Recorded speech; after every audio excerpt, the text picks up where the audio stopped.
Queens is completely released. It's finally all out, and that also means that the fifth and final borough of New York is also done and complete. With all of that finished, how did the entire minting process go? How did things go? Were there any issues, crashes? Did we get our goals? All kinds of fun stuff to talk about in this one. Hey there, John Henry here, ssftg. Welcome to the video. If this is your first time on the channel, welcome my friend. I hope to earn your like and subscription today. Taking a look at the Queens launch and seeing what all properties there are, what properties I was able to get a hold of, what ones flipped, what ones sold, etc., and really kind of digging in to how the whole release went on my end. Fingers crossed, the Queens release went incredibly well on your end and you were able to grab all kinds of different properties that you were looking for. Honestly, outside of just the fierce competition in some of these areas, I really didn't have very many problems at all on this minting adventure. It went really smooth, impressively smooth. I'm kind of impressed. This one was really solid.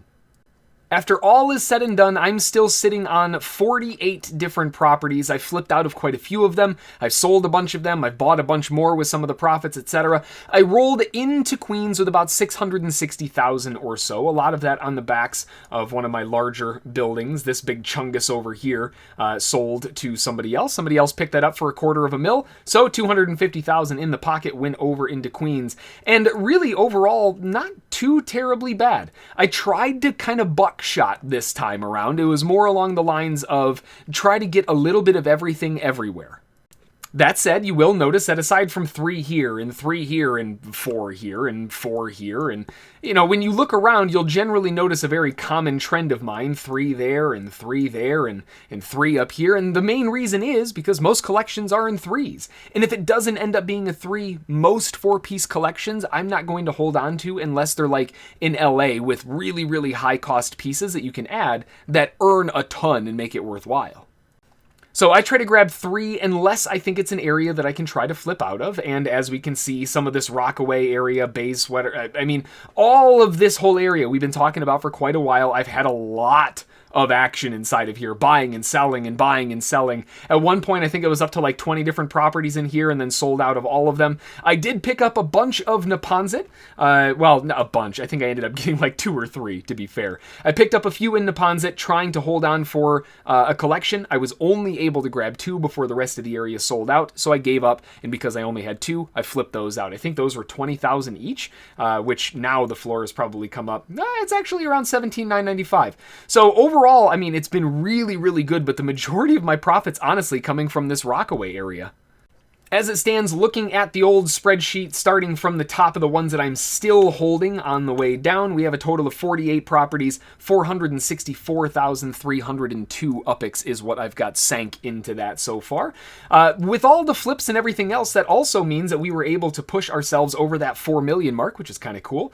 Nice little leveling up there. We're at 170 properties and slowly growing, and we're picking up a lot of these different areas of interest in here. Zones or properties that are kind of cool or interesting or that I was gunning for. One of the big ones that I was gunning for was, I already picked it up and it already sold.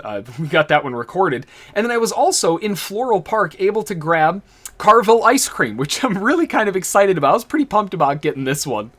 You can obviously see there's a lot of properties around me that are still unminted, 8,500s. It's not the cheapest area in the world, but I was just happy to get the ice cream shop more than anything. One of the areas that I was talking about was Boulevard up here in Malba. And Malba didn't end up being its own little zone here, but it is still kind of its own little zone, to be fair. You can see they almost did it.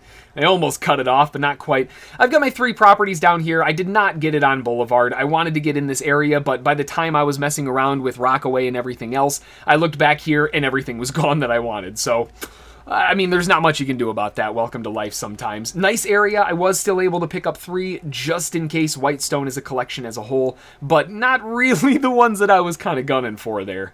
When we first started minting, I was over here and literally my trail was cutting through Louis Armstrong Stadium and all of these different ones, and I was right next to the Queens Museum of Art, and I was not able to mint it. Honestly, it would have taken up pretty much the entire budget, because when I was able to click on it, it was 500 something thousand, but my Block Explorer was like right here, just on the outside of it. I couldn't quite reach it, couldn't mint it. All of these were beyond minting, couldn't get those, so it was a little bit frustrating in this area. It could have been a really cool opportunity in the Flushing Meadows Corona Park, but it just didn't work out in my favor in that one. Whoever got that one, congrats.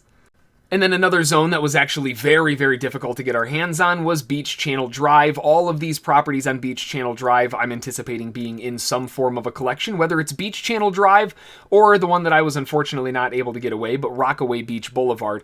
Either one of those is and stands a very good chance of becoming a collection. I was able to mint 4 on there before the rest of them completely sold out. The competition was incredibly aggressive inside of here. Bouncing back and forth between 2 or 3 other people. We kept minting from under each other. It was a bit of a back and forth mess inside of here, but we got the job done. We got 4. If the collection only needs 3, maybe I'll offload 1, but right now it worked out pretty well. All things considered, for me at least, on my end, it went really smooth. I didn't have any issues, I didn't have any hiccups. I had 1 spinning wheel, which was solved by refreshing the screen relatively quickly, and that was it. That was the only problem I had. So incredible launch this time around, worked out really well. And overall, I was able to grab a lot of cool properties that I was hunting for. I did miss some of the other properties that I was gunning for. They sold out before I was able to get them. And the same goes for like this middle area here. I really wanted to get something on Crossway Boulevard, and it was totally empty for ages. Nobody was up here. And so I just kind of ignored it. I was like, well, okay, nobody's up there, so nobody's drifting. Started minting down here, and by the time I looked back, it was just all gone. Fingers crossed, though, you were able to get some of your objectives, your goals. It was a really, really fun one. I think it went really well. How did your minting go? Were you able to bag the properties that you were gunning for, or maybe you just missed them, like my museum pickup there? Just missed. I was like a foot away. Hopefully everything went well, though, but drop them in the comments. You know I always love hearing from you. Until the next time, make sure to go through your properties, check the street views. I love seeing those really awesome or funny street views. Drop those in there too, and maybe they'll just end up in the next video. Until the next one, though, thanks for watching, and we'll see you all then. Thanks.